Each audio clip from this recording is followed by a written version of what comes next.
بلسانی یفقهوا قولی اللهم رب زدنی علما۔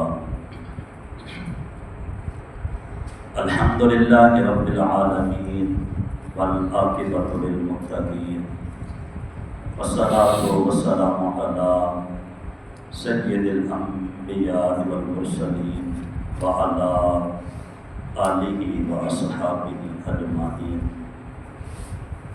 اما بعد فاعوذ باللہ من الشیطان الرجیم، بسم اللہ الرحمن الرحیم۔ ان الدین عند اللہ الاسلام،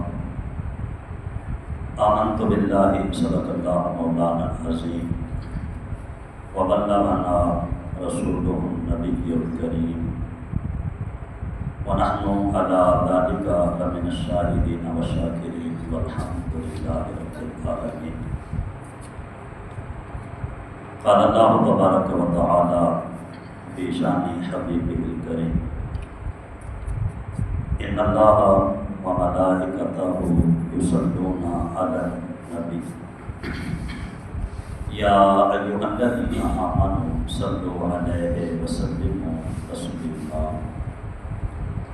اللہم صل علی سیدنا ومولانا محمد وعلی آلہ وصحبہ سیدنا ومولانا محمد وبارک وسلم علیہ۔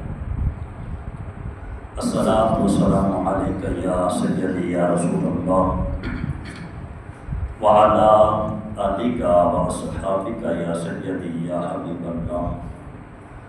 الصلاۃ والسلام علیک یا سیدی یا رحمۃ للعالمین وعلی آلک واصحابک یا خاتم النبیین۔ اللہ رب العزت جل جلالہ عما نوالہ اعظم شانہ عظم برہانہ، خالق کل مالک کل، حقیقی پالنہار، ارحم الراحمین، رحم کی لاکھوں کروڑوں حمد و ثنا۔ حضور سرور کائنات، فخر موجودات، بزم زینت کائنات، تاجدار رسول، فخر رسول، حامی بے کساں، سید سروراں، امام المرسلین، خاتم النبیین، احمد مجتبی، جناب محمد مصطفیٰ صلی اللہ تعالی علیہ وآلہ وسلم کی ذات و برکات پر لاکھوں کروڑوں درود و سلام کے تحفے عقیدتوں محبتوں کے ساتھ پیش کرنے کے بعد کریم رب کی بارگاہ میں دعا ہے، اللہ سب مسلمانوں کو نماز جمعہ ادا کرنے کی توفیق عطا فرمائے۔ امام الانبیاء نبی پاک صلی اللہ تعالی علیہ وآلہ وسلم نے ارشاد فرمایا کہ جو بندہ میری ذات پہ درود پڑھتا ہے، اللہ اس بندے کو 10 نیکیاں عطا فرماتا ہے، رب اس بندے کے 10 گناہوں کو معاف کرتا ہے اور اللہ اس کو 10 درجے بلندی عطا فرماتا ہے۔ تو جو خوش نصیب ایک مرتبہ حضور کی ذات پہ درود پڑے تو اللہ یہ انعام عطا فرمائے کہ 10 نیکیاں، 10 گناہ بھی ختم کر دے، 10 درجے اس کے بلند بھی ہوں۔ تو جس بندے کا سارا دن اور ساری رات ہی اسی وظیفے میں گزرتی ہے کہ وہ حضور نبی پاک صلی اللہ علیہ وآلہ وسلم کی ذات پہ درود ہی پڑھتا رہتا ہے، وہ بڑا خوش نصیب ہے، اور قیامت والے دن اس کو اتنا اجر عطا فرمایا جائے گا کہ اپنے اجر کو دیکھ کر اللہ رب العزت خالق کائنات، مالک کائنات کی بارگاہ میں عرض کرے گا کہ مالک اگر مجھے پتہ ہوتا تو میں اور کثرت کے ساتھ تیرے حبیب کی ذات پہ درود پڑھتا ہوں۔ قرآن مجید فرقان حمید میں رب تعالیٰ نے ارشاد فرمایا کہ دین اسلام ہے۔ اسلام بڑا خوبصورت دین ہے، جتنے بھی یہ رشتے ہیں اور جتنے بھی احساسات ہیں، یہ ساری رونقیں، یہ سارے رشتے صرف اور صرف اسلام کی وجہ سے خوبصورت ہیں۔ باپ کا رشتہ ہے، ماں کا رشتہ ہے، بیٹی کا رشتہ ہے، بیوی کا رشتہ ہے، بہن کا رشتہ ہے، بیٹوں کا رشتہ ہے، بڑے کا رشتہ ہے، چھوٹے کا رشتہ ہے۔ یہ جتنے بھی رشتوں میں محبتیں نظر آتی ہیں اور رشتوں میں جتنے بھی احترام نظر آتے ہیں، یہ سب کا سب دین اسلام کا صدقہ ہے۔ اسلام سے پہلے ان رشتوں کا کوئی احترام نہیں تھا۔ یہ تو اسلام ہی ہے کہ جس نے ان رشتوں کو مقام دیا، مرتبہ دیا۔ باپ کو عزت ملی، وجہ اسلام ہے۔ ماں کو عزت ملی، وجہ اسلام ہے۔ بیٹی رحمت بنی، وجہ اسلام ہے۔ اولاد سے محبت ہے تو وجہ اسلام ہے۔ چھوٹے بڑے کا ادب و احترام ہے، تو یہ ساری اسلام کی محبت اور اسلام ہی وجہ ہے۔ تو رب تعالیٰ نے ارشاد فرمایا کہ میرے بندے، جب تجھے عزت اسلام نے دی ہے تو پھر تجھے چاہیے کہ تو اسلام کے دامن سے وابستہ رہے۔ ان الدین عند اللہ الاسلام، فرمایا کہ دین اللہ کے ہاں صرف اسلام ہے۔ بڑے بڑے لوگ آئے اور بڑی بڑی لوگوں نے باتیں کی، لوگوں نے بڑے بڑے حال نکالے اور لوگوں کے سامنے بیان کیے، لیکن آج تک کوئی بھی کسی دکھی، مسکین اور کسی غریب کا حال نہیں نکال سکا۔ بڑی بڑی باتیں ہوئیں اور ہو رہی ہیں اور ہوتی رہیں گی، لیکن بات کرنا اور ہے، کسی کا حال نکال کر اس کو تسلی دینا اور ہے۔ بڑے بڑے لوگ آئے، بڑی بڑی باتیں کی، لیکن کسی نے غریب تک کا حال نہ پوچھا اور نہ ہی پوچھا جا رہا ہے۔ اب کل کا دن جو گزرا ہے، یکم مئی کا دن تھا، عالمی سطح پر مزدور کے نام سے یہ دن منایا جاتا ہے، چھٹی ہوتی ہے، لیکن چھٹی ان لوگوں کو ہو رہی ہے کہ جن کے نام سے دن منسوب ہی نہیں ہے، اور جن کے نام کا دن منایا جا رہا تھا وہ کل بھی دکھ اور درد میں مبتلا تھا۔ تو بڑے بڑے لوگ آئے اور انہوں نے بڑی بڑی باتیں کی، لیکن کوئی بھی غریب کا حال نہ پوچھ سکا۔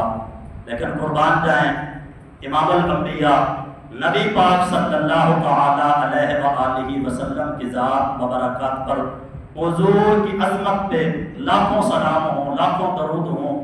مصطفیٰ جان رحمت صلی اللہ علیہ وآلہ وسلم کی ذات مبارکات پر حضور آئے، اور اللہ کے حبیب نے غلاموں اور غریبوں کو صرف یہاں تک نہیں کہ ان کا حال پوچھا، اللہ نے غلاموں اور غریبوں، اللہ کے رسول نے غلاموں اور غریبوں کے اوپر اس قدر مہربانی فرمائی کہ جن کو دنیا عزت اور مقام اور ادب و احترام دینے کے لیے کبھی بھی تیار نہیں تھی، لیکن میرے حبیب پاک صلی اللہ علیہ وآلہ وسلم نے انہی غلاموں اور غریبوں کو بادشاہوں کی مسندوں کے اوپر بٹھا دیا۔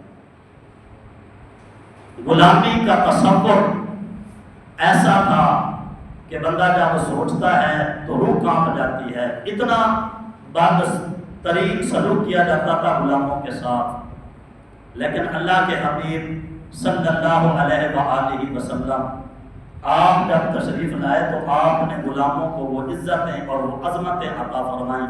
تاریخ گواہ ہے کہ جب مکہ فتح ہوا تو وہ غلام جس کو مکے کی گلیوں میں گھسیٹا جاتا تھا، جس کو پتھر مارے جاتے تھے، جس کے سینے کے اوپر پتھر رکھے جاتے تھے، اللہ کے حبیب نے اسی غلام کو کعبہ کی چھت کے اوپر چڑھا دیا۔ تو بڑی بڑی لوگوں نے باتیں کی، لیکن غریبوں کا کوئی حال اور کوئی بھی غریبوں کو تسلی نہیں دے سکا اور قیامت تک نہیں دے سکے گا۔ صرف دین اسلام ہے کہ جس نے غریبوں کو حق ادا کیا۔ صرف رسول پاک صلی اللہ تعالی علیہ وآلہ وسلم کی ذات ہے کہ اللہ کے حبیب نے غلاموں کو شہنشاہیاں عطا فرمائی، غربت کے مارے ہوئے لوگوں کو بادشاہوں کی مسندوں کے اوپر بٹھایا۔ یہ دین اسلام ہے کہ جس نے سارے فرق مٹا کر بادشاہ اور فقیر کو ایک ہی صف میں کھڑا کر دیا۔ تو پھر جو اتنا خوبصورت دین ہے، تو پھر ہمیں چاہیے کہ ہم باقی ادھر ادھر کی باتوں کو چھوڑ کر دین اسلام کے دامن کے ساتھ وابستہ ہو جائیں، اللہ پھر سے ہمیں عزت عطا فرمائے۔ اس لیے ہر بندے کو چاہیے کہ دین اسلام کے احکامات کی طرف توجہ کریں۔ اب مسئلہ یہ ہے کہ جس کو اسلام کی وجہ سے عزت ملی ہے، اب اس دور میں وہ بھی اسلام کا نام لینا پسند نہیں کرتا، حالانکہ پتہ ہے دکھوں میں گھرا ہوا ہے، زخموں سے چور چور ہے، کوئی اس کو امید باقی نظر نہیں آتی کہ جو اس کو سہارا دے کر ان دکھ اور تکلیف کے سمندر سے نکال سکے سوائے اسلام کے۔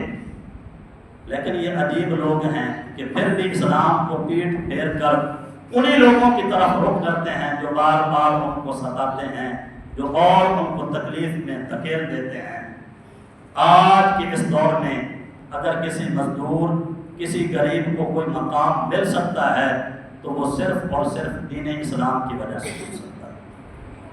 میرے رسول پاک صلی اللہ تعالیٰ علیہ وآلہ وسلم نے ارشاد فرمایا، اللہ کے حبیب صلی اللہ علیہ وآلہ وسلم نے ارشاد فرمایا کہ مزدور کے پسینے کو خشک ہونے سے پہلے پہلے اس کی اجرت ادا کر دی جائے۔ اسلام نے ہر ایک کا حق بیان کیا ہے، حقوق بیان کیے ہیں۔ اور سب سے بڑا مسئلہ تو یہ ہے کہ اسلام نے جن کو وقار دیا ہے، عزت دی ہے، اسلام نے جن کو کھڑا کیا ہے، وہی لوگ آج کے دور میں اسلام کی طرف پیٹھ پھیر کے کھڑے ہیں۔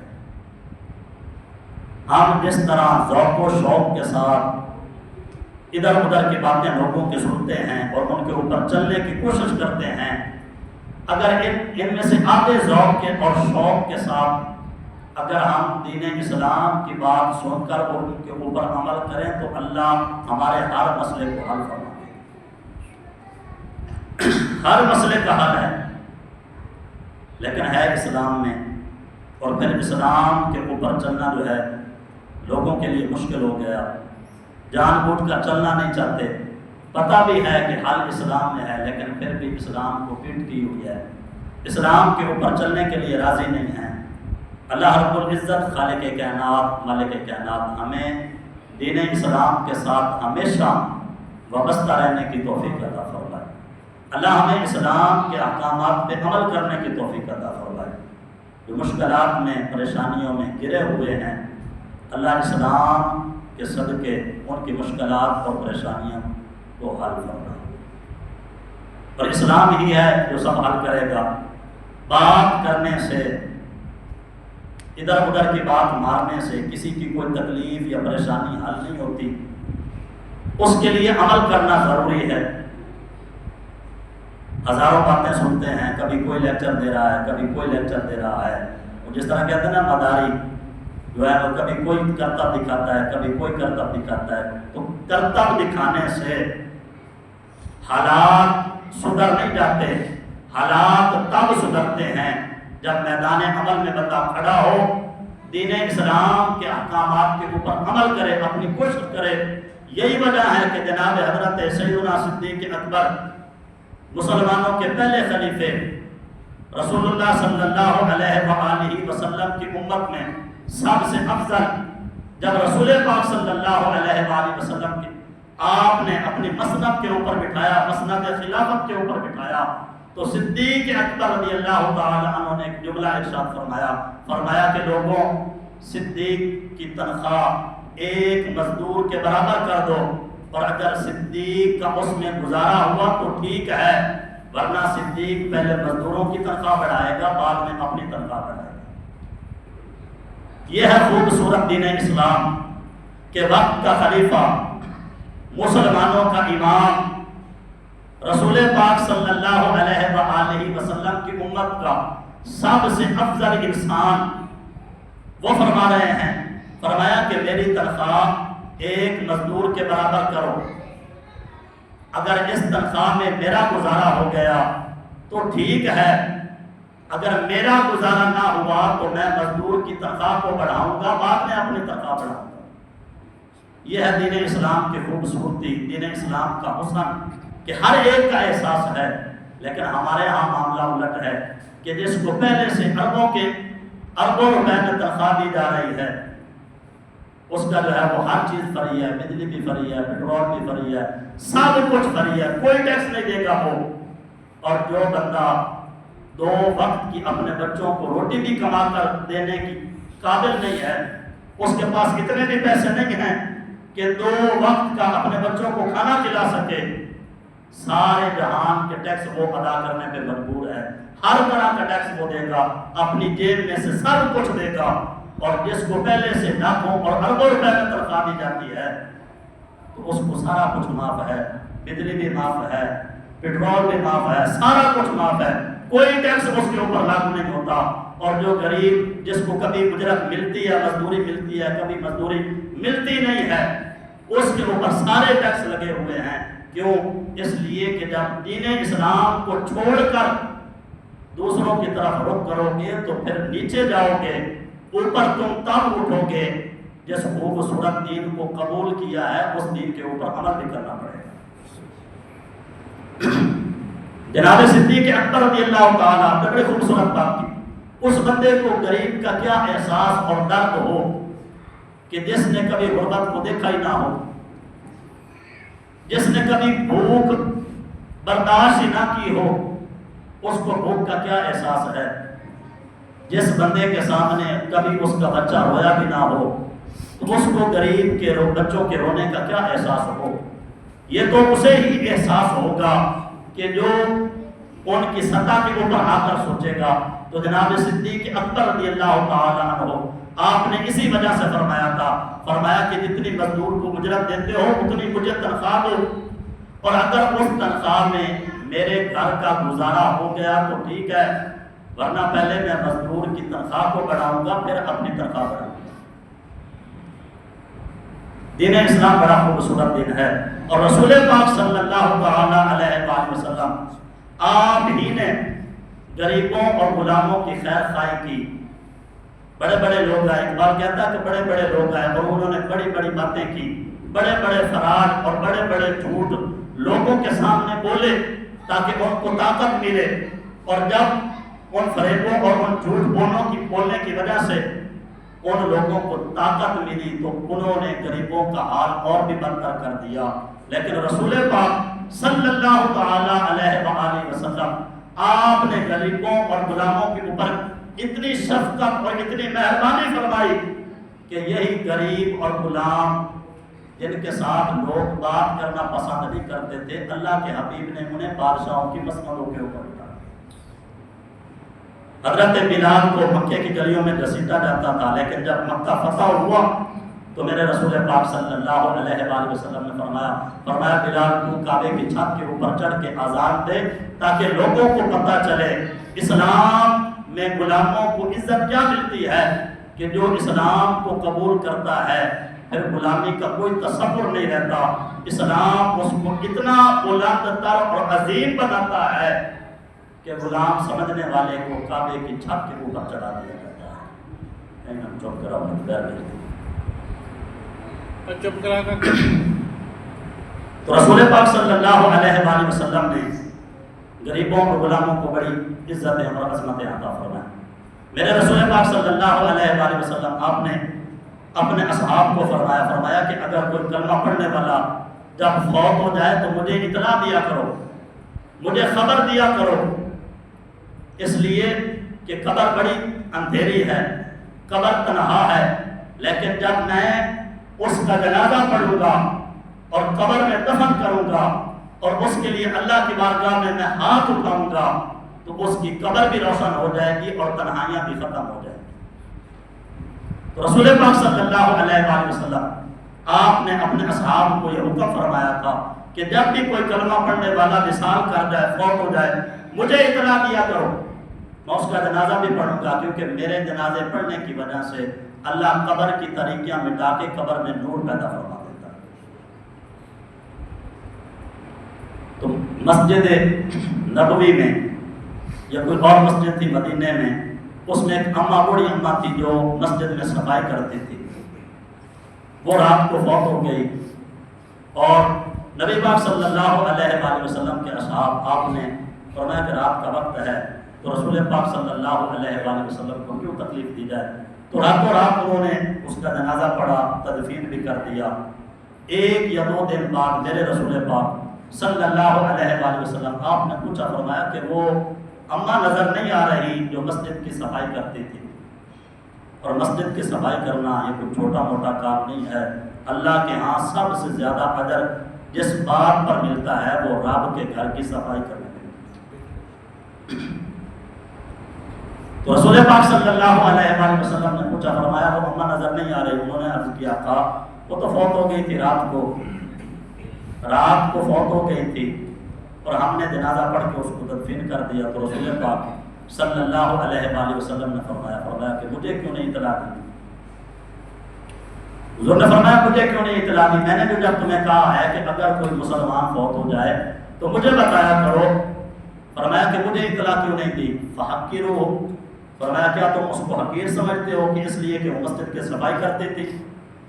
لیکن صحابہ کرام رضی اللہ تعالیٰ عنہ انہوں نے تو ان میں تو ایسی بات تھی ہی نہیں کہ کسی کو حقارت کی نظر سے دیکھنا، بلکہ جس نے کلمہ پڑھا تھا اس کو تو وہ اپنا سردار مانتے تھے۔ حضرت عمر فاروق رضی اللہ تعالیٰ عنہ قریشی ہیں، سردار ہیں، اور جب بھی حضرت سیدنا بلال رضی اللہ تعالیٰ عنہ سے ملاقات کرتے تھے تو حضرت عمر پاک رضی اللہ تعالیٰ عنہ حضرت بلال کو سیدنا کہتے تھے کہ بلال تیرے غلامی کے دور چلے گئے، جب سے تو رسول اللہ کا غلام بنا ہے، جب سے تو نے کلمہ پڑھا ہے تو ہم سب کا سردار بن گیا۔ ان میں اس طرح کا تصور نہیں پایا جاتا تھا۔ فرمایا کیا اس کو حقیر سمجھا؟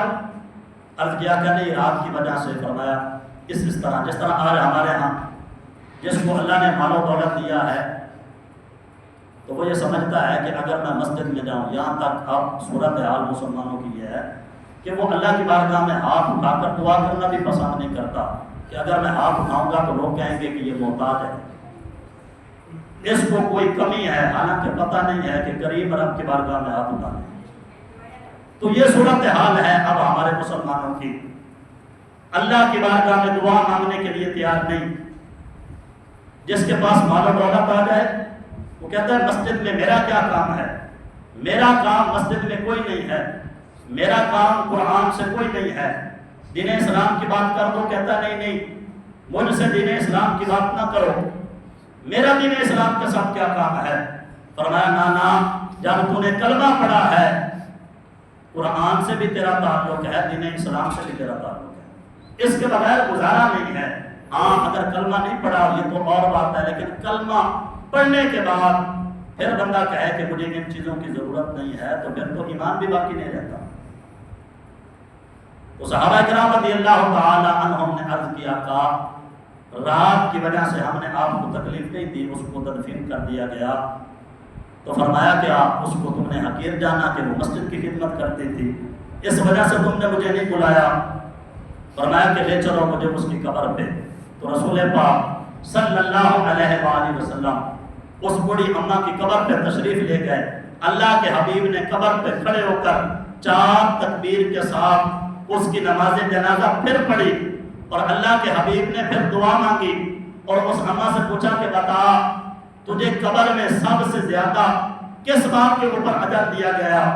تھوڑی دیر بعد اللہ کے حبیب صلی اللہ علیہ وآلہ وسلم آپ نے اصحاب کی طرف منہ کر کے فرمایا کہ اماں نے مجھے جواب دیا ہے، حالانکہ صحابہ بھی ساتھ تھے، کسی نے قبر سے کوئی آواز نہیں سنی، لیکن جب اللہ کے حبیب صلی اللہ علیہ وآلہ وسلم نے ارشاد فرمایا کہ اماں نے مجھے جواب دیا ہے، تو صحابہ نے کسی نے بھی یہ نہیں کہا کہ حضور کیسے ہو سکتا ہے، ہم بھی تو آپ کے ساتھ کھڑے ہیں، ہم نے تو قبر سے کوئی آواز نہیں سنی، آپ کو کیسے سنائی دے گئی؟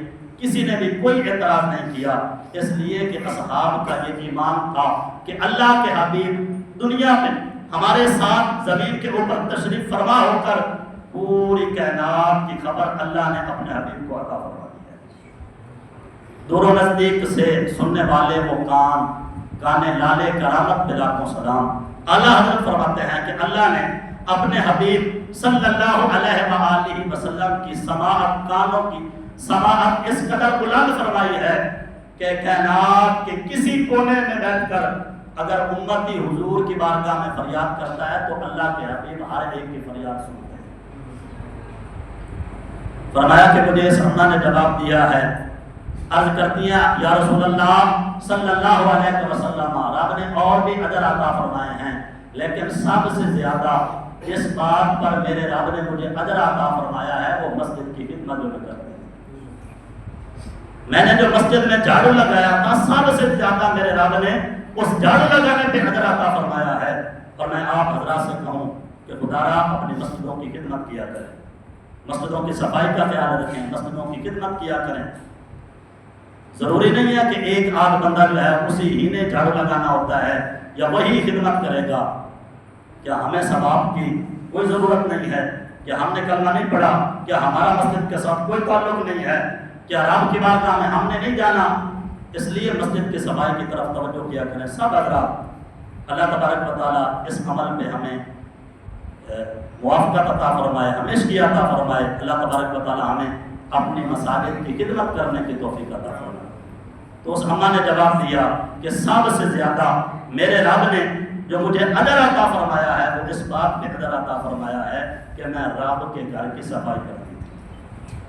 اور رسول پاک صلی اللہ تعالی علیہ وآلہ وسلم آپ مسجد نبوی میں بیٹھ کر سکون کے ساتھ ٹیک لگا کر، اب تو ماشاءاللہ مسجد نبوی اتنی خوبصورت اور اتنی وسیع ہے کہ کئی لاکھ بندے جو ہیں وہ مسجد نبوی میں کھڑے ہو کے اللہ کی بارگاہ میں سر جھکاتے ہیں اور مصطفیٰ دان رحمت صلی اللہ علیہ وآلہ وسلم کی بارگاہ میں جا کر سلامی دیتے ہیں۔ لیکن اس دور میں بالکل مختصر سی تھی اور مسجد میں ایک ستون لگا ہوا تھا لکڑی کا، اور اس لکڑی کے ستون کے ساتھ میرے حبیب پاک صلی اللہ علیہ وآلہ وسلم ٹیک لگا کر ہر مسئلے کا حل نکالتے تھے۔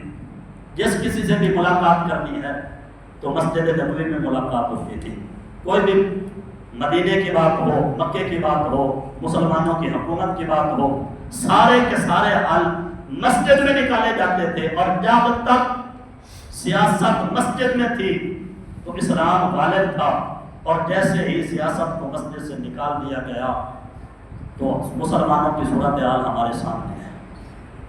حضرت عمر فاروق رضی اللہ تعالیٰ عنہ 24 لاکھ مربع میل کا یہ مالک ہے اکیلا، اور عظمت اور شان اتنی ہے کہ شیطان عمر کے راستے میں نہیں آتا، اور روب اور دبدبا اتنا ہے کہ مدینے میں بیٹھا ہے، لیکن جب کافروں کے سامنے آپ کا نام آتا تھا وہ اپنے تخت کے اوپر بیٹھ کر کانپنے لگتے تھے۔ حضرت عمر پاک نے اپنے دور میں 2 سپر پاور جو تھے ان کو ختم کر دیا تھا۔ حضرت عمر پاک رضی اللہ تعالی عنہ میرے نبی پاک صلی اللہ علیہ وآلہ وسلم کی سنت کے اوپر عمل کرتے، حضور کی سنت تھی، آپ مسجد نبوی سے ہر ہفتے بعد مسجد قباء تشریف لے کے جاتے تھے۔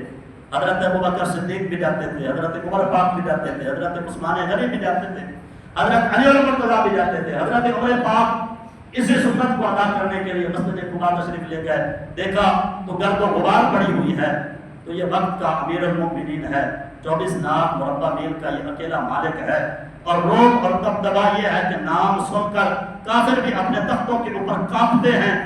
لیکن جب مسجد کی یہ صورتحال دیکھی تو حضرت عمر پاک نے وہاں سے ایک کھجور کی تازہ شاخ توڑی اور اپنے ہاتھوں سے مسجد قباء کو صاف کیا۔ جب تک مسلمانوں کے امیر اس طرح تھے تو مسلمانوں کا بڑا مقام تھا، بڑا روب تھا، بڑا دبدبا تھا، اسلام غالب تھا۔ اور جب مسلمانوں نے سیاستوں کو مسجد سے نکال دیا، سیاست سے جب اسلام کو نکال دیا، ساری چیزیں ہو گئی، تو پھر صورتحال جو اب ہمارے سامنے ہے کہ اربوں کی تعداد میں ہونے کے باوجود بھی کوئی کسی کا کوئی خوف نہیں ہے۔ اربوں کی تعداد میں مسلمان ہیں، لیکن کسی ایک بندے کا بھی کسی کافر کو خوف نہیں ہے کہ اگر میں یہ زیادتی کروں گا تو فلاں مسلمان اٹھے گا اور مجھے ختم کر دے گا، میرا نام و نشان مٹا دے گا۔ 2 ارب مسلمانوں میں یا 2 ارب سے بھی زیادہ مسلمان ہیں، کسی کا بھی کسی ایک بندے کا بھی کسی کافر کو خوف نہیں ہے کہ اگر میں بیت المقدس کی بے ادبی کروں گا تو فلاں مسلمان اٹھے گا، میرا نام و نشان مٹ جائے گا، اگر میں فلاں مسلمانوں کے اوپر ظلم و ستم کروں گا تو فلاں اٹھے گا اور مجھے تباہ کر دے گا۔ مجھے ہلاک کر دے گا، کسی ایک کا بھی کوئی روک اور دبدبا نہیں ہے۔ لیکن حضرت عمر پاک رضی اللہ تعالی عنہ میرے نبی پاک صلی اللہ علیہ وآلہ وسلم کے وہ غلام تھے کہ کافر بھی آپ کا جب نام سنتا تھا، صرف نام سنتا تھا تو کانپ جاتا تھا۔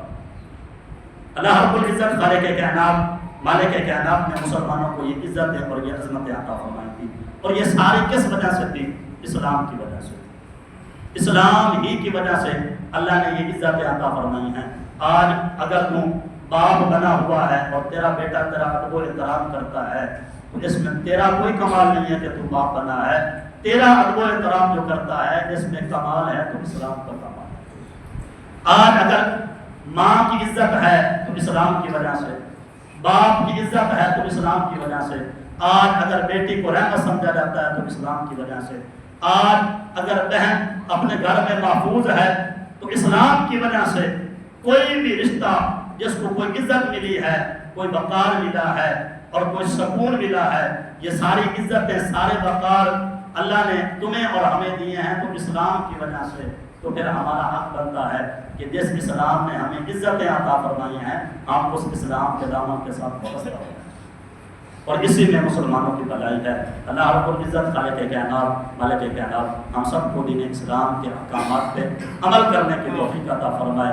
اللہ رب العزت خالق کائنات مالک کائنات ہم سب مسلمانوں کو جب تک ہماری زندگی